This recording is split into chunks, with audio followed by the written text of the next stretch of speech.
칼레 시민이라는 동상이 있습니다. 이 작품에는 아주 참 고상한 사연이 담겨 있습니다. 프랑스 북부 도시 칼레는 1347년 100년 전쟁 당시 영국군에 포위가 되었습니다. 한 달 동안 버티다가 양식도 다 떨어져서 절망적인 상태에 빠지자 어쩔 수 없이 이제 백기를 들게 됩니다. 영국이 이겼던 것이죠.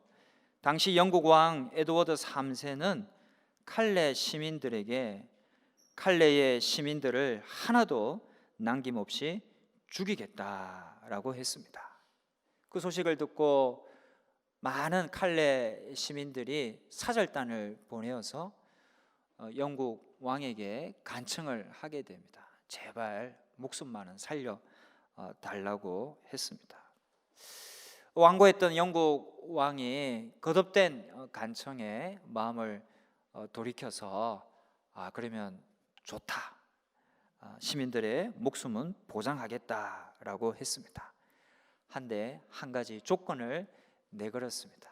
하지만 너희들 때문에 영국군이 정말 애를 많이 먹었으니 책임을 져야 한다며 시민 대표 6명을 뽑아 보내면 그들을 시민 전체를 대신하여 처형하겠으며 다른 시민들은 다 살려주겠다라고 한 겁니다.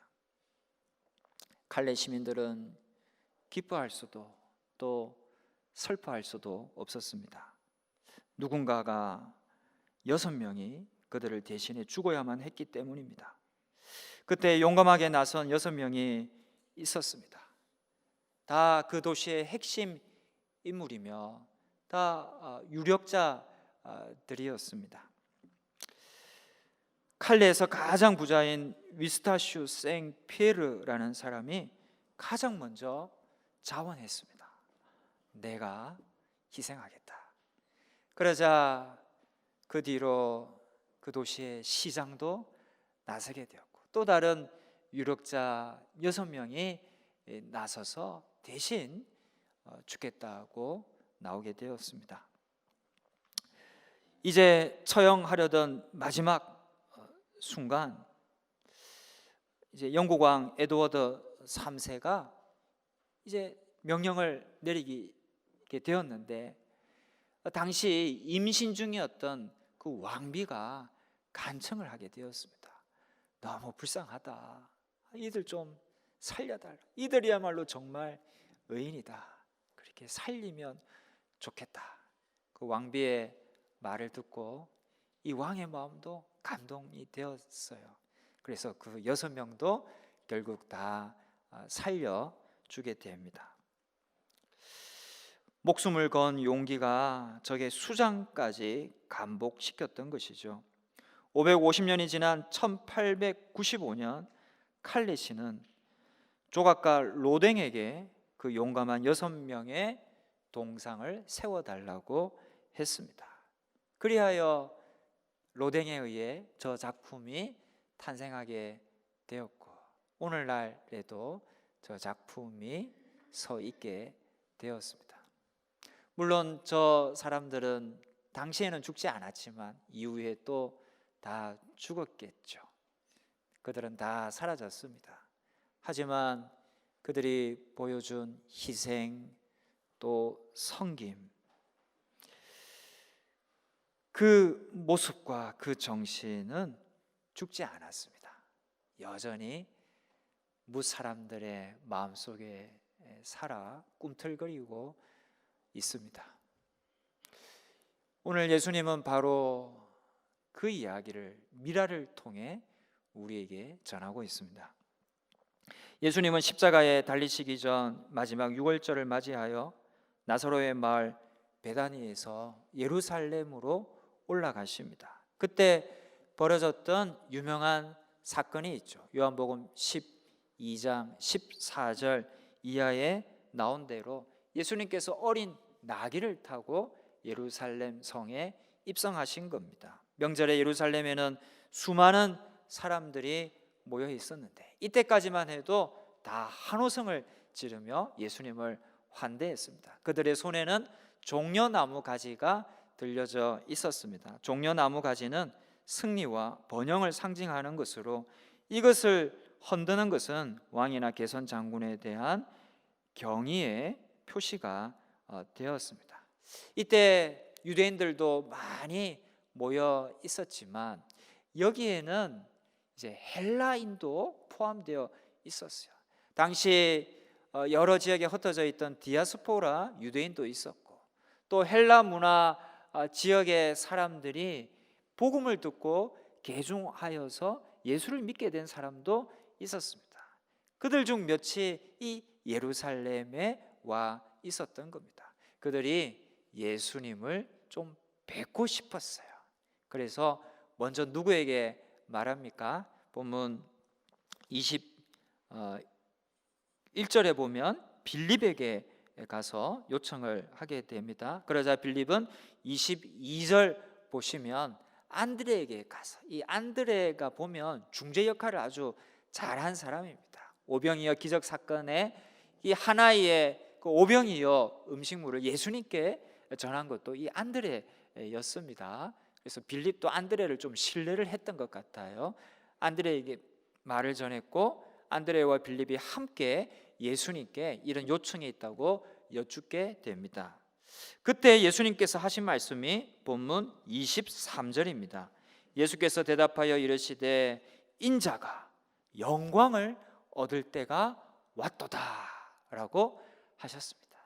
이 말은 얼핏 이제 예수님이 좋은 날이 오겠구나, 헬라 사람들에게까지 소식이 전해지고 나를 찾아오게 되니 이제 드디어 수고한 보람이 있겠구나, 이런 말로 해석하기가 쉬운데 그런 뜻이 아니고 오히려 반대입니다.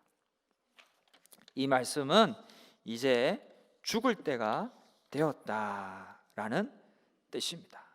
예수님께서 말씀하시는 영광을 받을 때는 주님께서 아버지의 뜻을 온전히 이루고 아버지께로 다시 돌아가실 때, 곧 죽음의 때가 되었다라는 것을 의미하는 거예요.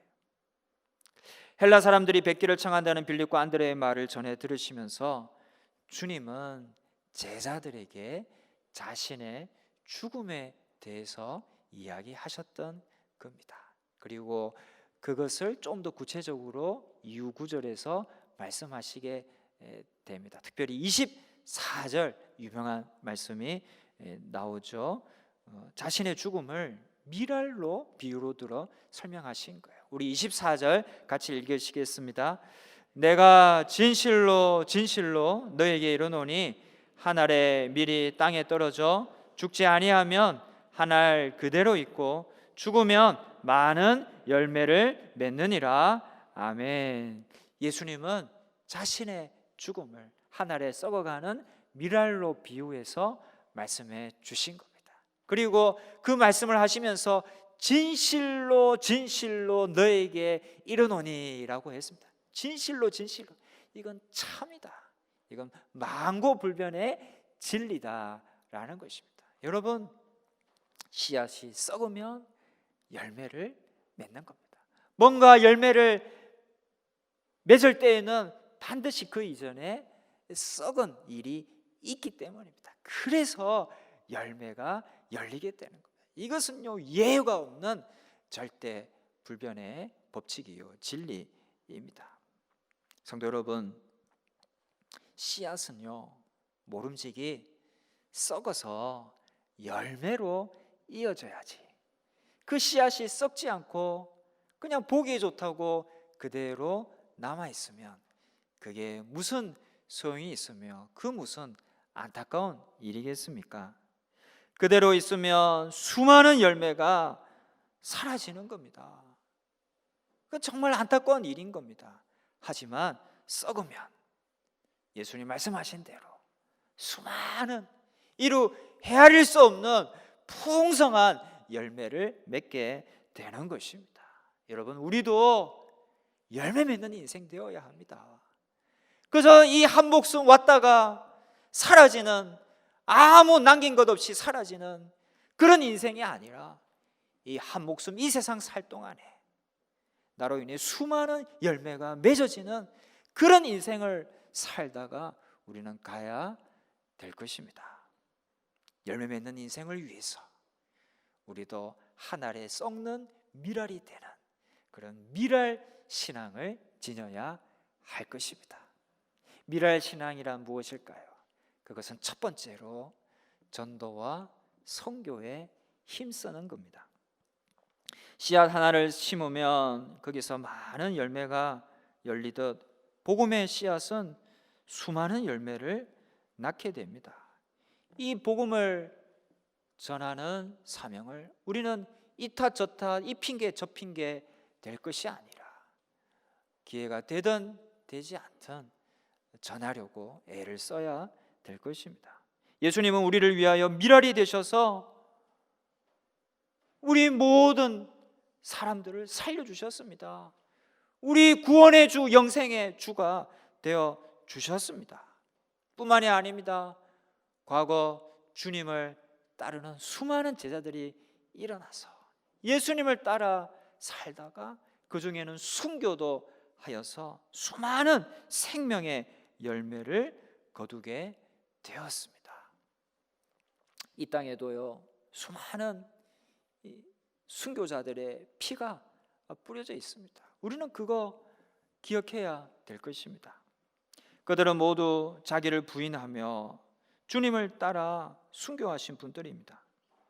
1866년 대동강에서 토마스 선교사가 최초로 순교하신 이후에 1890년에는 미 북장로 교회가 파송한 의로 선교사 헤론이 여름 무더위에도 불구하고 서울 도성에 남아 당시에도 이 전염병이 창궐해 있었습니다. 그 전염병을 치료하다가 그만 과로와 더위로 인한 이질로 순교했습니다. 수영 선수 출신인 아펜셀러는 1902년 6월 성경 번역 사업을 위해 목포로 가던 중 해난 사고를 당했고 이제 배가 파손되어 사람들이 물에 빠졌는데 자신은 헤엄쳐서 얼마든지 살아나올 수 있었습니다. 그런데 물에 빠진 사람들을 보고 그 사람을 구했어요. 한 사람을 구하고 또 다른 한 사람을 구하기 위해서 헤엄쳐 들어가다가 그만 힘이 빠져 익사해서 순교했습니다. 그때 사춘기 아들은 아버지의 죽음을 도저히 이해할 수 없었습니다. 하나님을 원망하기도 했습니다. 그러나 철이 든 후 하나님의 뜻을 이해하게 되었고 그 역시 이 땅에 와 선교 사업을 하며 이 땅을 위해 헌신하는 삶을 살았습니다. 그가 노년의 신병 치료차 한국을 떠나면서 유언을 남겼습니다. 내가 죽으면 미국에 묻지 마십시오. 꼭 한국 땅에 묻어 주십시오. 그 유언대로 그는 지금 양화진 외국인 묘원에 묻혀 있습니다. 그리고 그 옆에는 아버지 아펜젤러 선교사의 기념비도 세워져 있습니다. 그 부자가 한 헌신 뿌린 복음의 씨앗은요 찬란한 열매를 맺었습니다. 감리교에서 없어서는 안 될 그런 큰 업적을 이룬 인물이 되었어요. 여러분 배제대학교, 배제고등학교 이런 감리교 계통 학교가 있습니다. 다 이 아펜젤러 선교사 부자가 이루어 놓은 일입니다. 언더우드 선교사는 연희 전문학교 공사 중 과로로 병을 얻어 고향으로 돌아가 순직했고 캐나다 선교사 맥켄지는 황해도 솔레에 들어갔어요. 그 시골이었습니다. 그리고 토담집을 짓고 우리나라 옷을 입고 우리나라 사람들이 먹는 음식을 먹고 그렇게 똑같이 우리나라 사람들과 살았습니다. 그는 된장과 시래기로 연명을 하다가 영양 실조와 일살방에 걸려 그만 순교하게 되었습니다. 호주의 선교사 데이비스는 한국 도착 6개월 만에 부산에서 천연두로 순교했습니다. 그들이 미국이나 호주에 있었다면 고생하지 않을 수도 있었을 텐데 머나먼 조선 땅에 와서 헌신하다가 순교하고 순직했던 것입니다. 여러분, 오늘 우리는 이 한국 교회에 속해서 신앙생활 하고 있습니다. 교회로부터 신앙의 유산을 듣고 물려받아 구원받아 신앙생활 하고 있습니다. 이 한국 교회는요, 그냥 세워진 게 아닙니다. 그냥 어느 날 아무런 수고 없이 이렇게 부흥한 것이 아닙니다. 자신을 헌신하고 미랄이 되어 썩어 순교까지 한 수많은 선교사들이 있었습니다. 그들의 순교의 피 위에, 그리고 그들의 피와 땀 위에 오늘의 한국교회가 세워졌고 저와 여러분도 있는 겁니다. 이제 우리도 내가 다른 이들의 헌신으로 구원받은 것처럼 다른 영혼들을 구원하기 위해 전도와 선교에 힘쓰는 삶을 살아가는 겁니다. 주님을 따라 미랄 신앙을 지니고 사는 겁니다. 그렇다고 여러분도 다 외국 나가서 선교하며 순교하라는 말씀은 아닙니다. 순교도 아무나 하는 거 아니에요. 특히 요즘은 순교하고 싶어도 그것도 쉽지가 않습니다. 순교하지 않더라도 생명 전할 수 있는, 복음 전할 수 있는 방법이 많습니다. 찾아 열심히 하는 거예요. 힘 닿는 대로 하는 겁니다. 그저 우리 삶 속에서 주님 말씀대로 애쓰는 노력이 있고 또 만나는 사람에게 주님이 우리의 소망입니다. 예수님이 이 세상의 소망입니다. 예수님이 우리의 구세주이십니다. 이 한마디, 이 복음의 말씀 전하며 살아가는 겁니다. 그렇게 전도와 선교에 힘쓰시는 저와 여러분 되시기를 주님의 이름으로 축원합니다. 두 번째로 미랄 신앙이란 겸손과 섬김에 힘쓰는 겁니다. 미랄이 열매 맺으려면 여러분 높이 있으면 됩니까? 무슨 허공에 달려 있으면 열매 맺을 수 있나요? 그래서는 열매 못 맺죠. 열매 맺으려면 땅에 떨어져야 합니다. 그것도 땅 속에 묻혀져야 합니다. 그래야 열매 맺을 수가 있는 겁니다. 우리도 열매 맺는 삶을 위해서 낮아져야 되는 겁니다. 아래에서 사람들을 섬길 줄 아는 것이 미랄 신앙입니다. 본문 앞에 예수님의 그 예루살렘 입성 종려주일 이야기가 나오고 있는데요. 예수님이 어린 나귀를 타고 입성하셨습니다. 그것은 오늘날로 말하면 제네시스가 아니라 무슨 티코 같은 경차를 타고 이제 성에 들어가셨다라는 말입니다. 이것은요 겸손을 상징하는 겁니다. 우리도 겸손할 줄 알아야 됩니다. 사람들은요 겸손한 사람 참 좋아하고요 또 호감을 갖습니다. 겸손한 사람이 참 매력이 있습니다. 우리 미랄 신앙이란 겸손해서 아래에서 남을 섬길 줄 아는 거예요. 목에 힘주지 말고 별것 아닌 것 가지고 괜시리 뻐기지 말고 늘 겸손하고 섬김에 열심을 내는 사람이 되는 겁니다. 하루는 하나님께서 이 세상에서 가장 아름다운 손을 찾아서 그 손에 하늘나라 영광의 팔찌를 걸어주고 오라고 천사를 세상에 보내었습니다. 천사는 아름다운 손을 찾기 위해서 이곳저곳을 다녔습니다. 하지만 이 하늘나라 팔찌를 걸어줄 만한 사람을 찾지는 못했어요. 그러던 어느 날 천사는 숲속에 있는 한 외딴 집을 방문하게 되었습니다. 마침 그 집안에는 세 딸이 있었어요. 천사는 나는 하늘나라 천사입니다. 세상에서 가장 아름다운 손을 찾아서 그 손에 팔찌를 끼워 주려고 왔습니다 라고 목적을 말해 주었습니다. 그 말을 듣고 대뜸 첫째 딸이 얼른 나서면서 말하기를, 천사님, 제 손을 보세요. 얼마나 예쁜 손입니까? 제 손은 예쁠 뿐만 아니라 이 손으로 늘 하원의 꽃을 만지기 때문에 제 손에서는 아름다운 꽃향기도 난답니다. 정말 그 손에는 아름다운 꽃향기도 나고 정말 아름다운 손이었어요.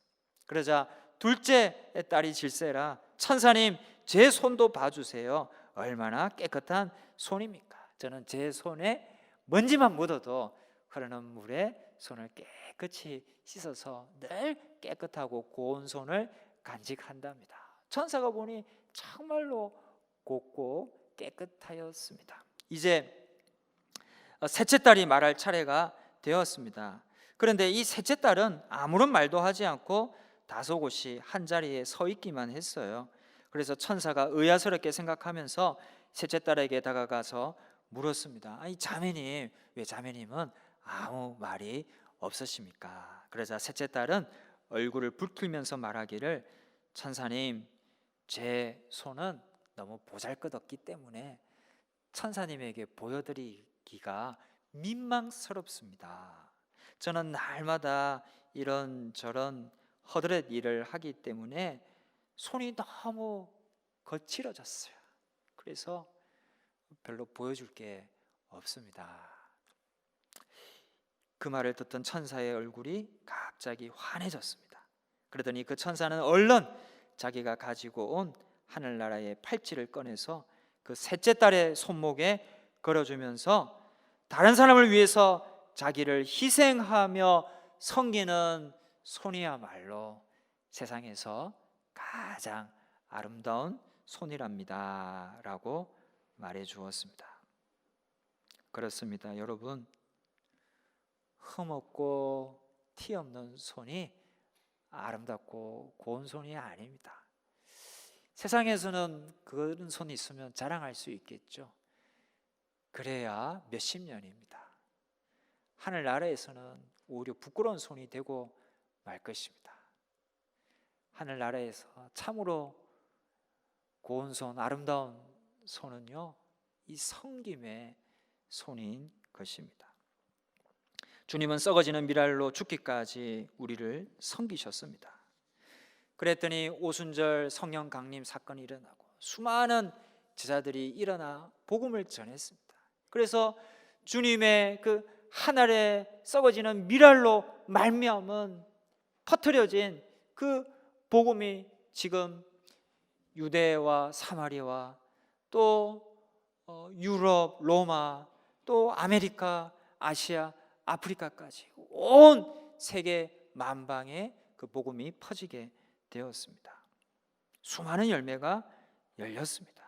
이 예수님을 본받는 우리들이 되기를 원합니다.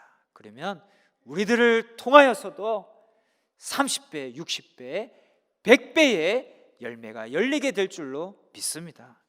또 주님 약속해 주셨습니다. 여러분 26절 보십시오. 같이 읽겠습니다. 사람이 나를 섬기려면 나를 따르라. 나 있는 곳에 나를 섬기는 자도 거기 있으리니 사람이 나를 섬기면 내 아버지께서 그를 귀히 여기시리라. 미랄 신앙 가지고 주님을 따르고 섬기는 자에게 약속하신 것이 뭡니까? 주님 계신 곳 거기에 우리도 있게 된다. 우리가 천국에서 주님 옆에 있게 된다라고 말씀하신 거예요. 뿐만이 아닙니다. 또 뭐라고 하셨나요? 내 아버지께서 그를 귀히 여기시리라.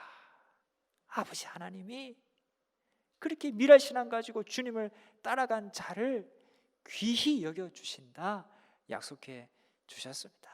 여러분, 이 얼마나 복된 말씀이요 복음입니까?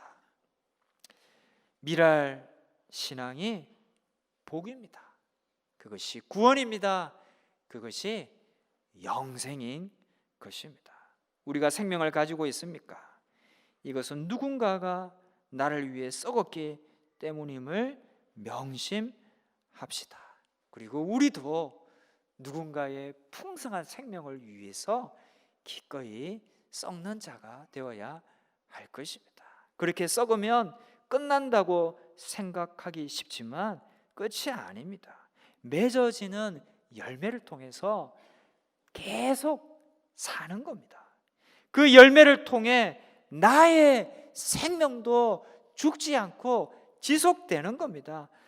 그러니까 썩고 죽는 것이 여러분 사실은 그게 사는 거예요. 죽고 썩음으로 자기 생명을 영원토록 보존하는 겁니다. 그것을 예수님도 말씀하셨습니다. 25절 하반절 보십시오. 이 세상에서 자기의 생명을 미워하는 자는, 즉 미랄이 되어 썩고 죽는 자는 영생하도록 보전하리라 라고 하였습니다. 썩고 죽으면 그 이후에 맺히는 열매를 통해서 자기 생명이 계속 지속이 되는 거예요. 반면 죽고 썩지 않으면 자신을 상실하는 겁니다.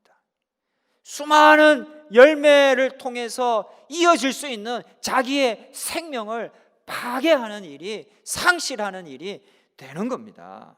그래서 25절 상반절에 예수님 말씀하셨습니다. 자기의 생명을 사랑하는 자는 잃어버릴 것이요. 열매를 통해 이어갈 수 있는 자기 생명을 파괴하는 일이 되는 거예요. 여러분, 이것이 생명의 비결이요, 삶과 죽음의 놀라운 비밀입니다. 썩는 게 좋은 거예요. 썩는 게 그게 사는 겁니다. 여러분, 이 비밀을 밝히 깨달아 합시다.